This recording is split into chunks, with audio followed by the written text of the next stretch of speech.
Welcome to the GoalZero Toolbox Talk series. Today's Toolbox Talk: Suspension trauma. Wearing fall protection correctly can aid in keeping a worker alive after a fall. Although death by the impact is avoided, the worker is suspended in the air and may end up suffering from suspension trauma. Suspension trauma, orthostatic intolerance. The lightheadedness, palpitations, tremulousness, poor concentration, and occasionally fainting from being suspended in a sedentary position.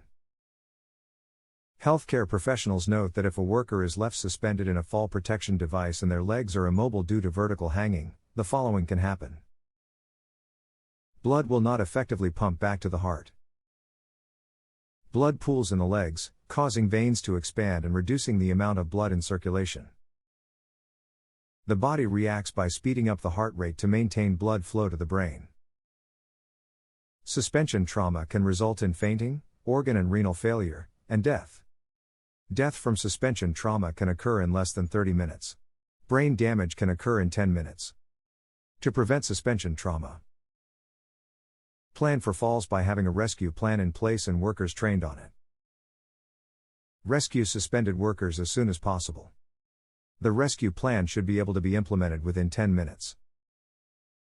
Know the signs and symptoms of suspension trauma and if it is at life-threatening levels. Rescue procedures should include the following contingency-based actions.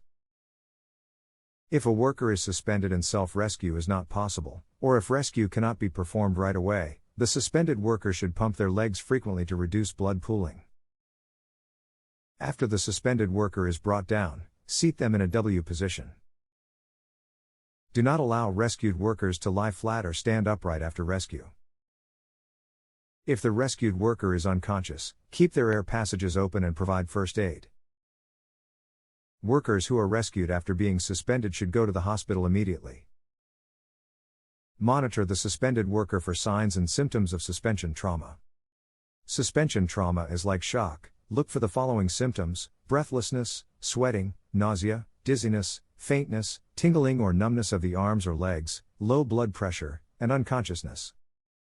In the event of a fall and you are free hanging in a harness, call out for help so that the rescuer can respond. Try to gain access to the nearest structure, and try to place your legs on the structure to relax your weight on the harness.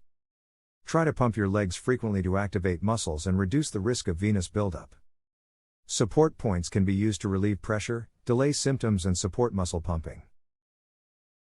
Using suspension trauma straps, which are a pair of straps affixed to the harness in little packs on the chest, allows you to get up to relax your leg muscles by removing the load and restoring blood circulation until help arrives.